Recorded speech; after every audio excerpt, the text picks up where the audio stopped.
Well, this gives you another perspective of this spectacular lobby, because this is really one of those things that TV doesn't really do it justice. We're on the second floor. There's another floor above us. There's 3 floors to this place. You have to come and see it for yourself. This limestone and copper-clad building along University Avenue is truly a piece of art in itself. Yeah, the larger exhibition space makes it possible to display more of the museum's permanent collection and to host larger, more significant shows. The museum director, Russel Panczenko, took us on a tour.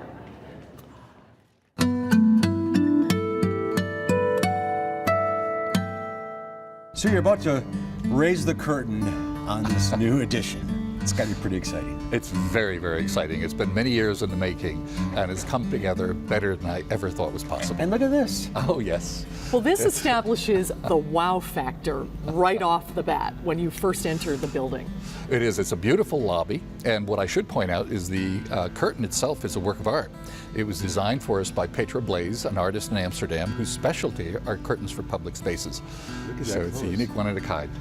That it makes a statement when the curtain closes. It looks like a skirt just billowing around the column. Oh, yes. Let's look around.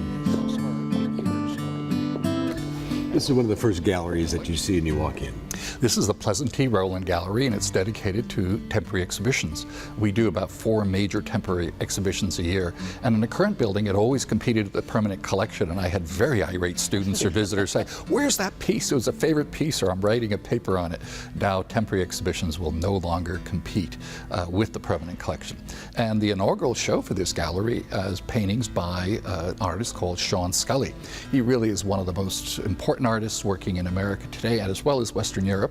And if you look around and you see the scale of these works, this is a kind of an exhibition we could never have done in the existing building. The scale of the galleries was just not up to it. So what does this expansion mean for Chazen and the university and the city of Madison? Well, you know, first of all, it allows us to bring a lot of art out of storage that we've had that we could not show to the public, which means it's inaccessible, you know.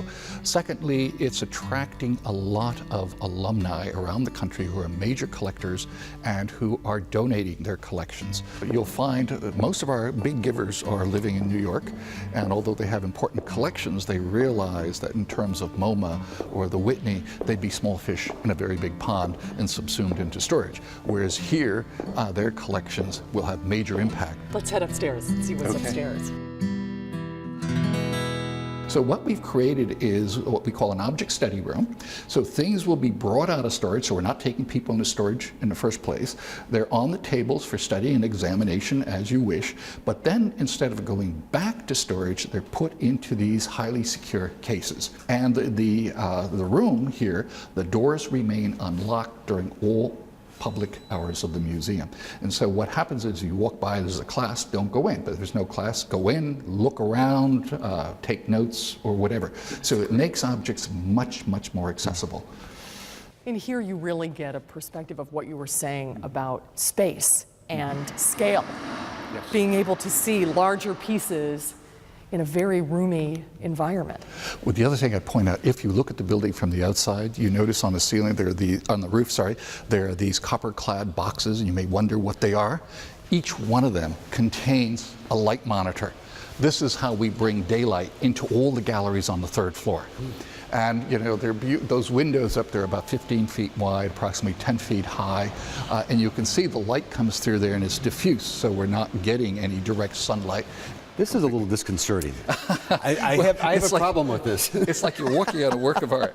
But you know, this is our Rudolfo Machado, our designing architect's little fantasy. You know, he wanted a personal touch. And so, you know, he liked the idea that you came up the grand staircase, but he was a little frustrated by you had to go that way, or you had to go that way. He said, no, you should also be able to go this way. I mean, you can always turn around. And so he said, whatever way you go over, it's got to be special. And so he designed this yellow glass bridge, which he had engineered and fabricated in glass. It's entirely glass.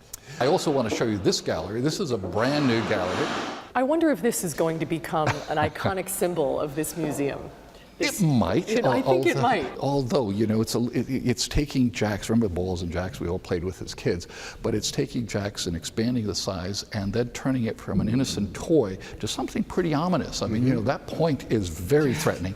And secondly, what most people may not realize, it's made out of carbon fibers, and carbon fibers are what they make missiles out of. And so this pointed section resembling a missile, so he's combining something very innocent with references to something very dangerous or very ominous to our society and our world. And that is a portrait of an E. coli virus. You know, and everybody looks at it and said, how beautiful, but how deadly. It is beautiful. But deadly. But you know, you hear a lot about artists and taking interest in science and coming up with partnerships with art and science. This is a perfect example. So you can see we've got this plaza, and this is the East Campus Mall. The architect made a real effort to unify the outside in the inside. And we look across and we see the old building. That's still going to be in use. Absolutely, absolutely. The entire third floor, and the two buildings are connected on the third floor. That's the bridge connecting them, and you'll see the bridge is not just a pedestrian bridge, it's a full-size gallery. So yeah, it's probably one of the best views in Madison. You know, it is something to just sit and think about. And eventually it'll be more art. You know, at this point I've got these, but you know, the plan is to get some contemporary glass on the walls and get these lighted at night. So as you're walking out of the campus toward University Avenue, you can look up and you see art. You know, so in other words, the building doesn't go dark at 5 o'clock just because the museum's closed. You virtually have a fresh canvas here. Absolutely. Oh, this is, you know, this is marvelous.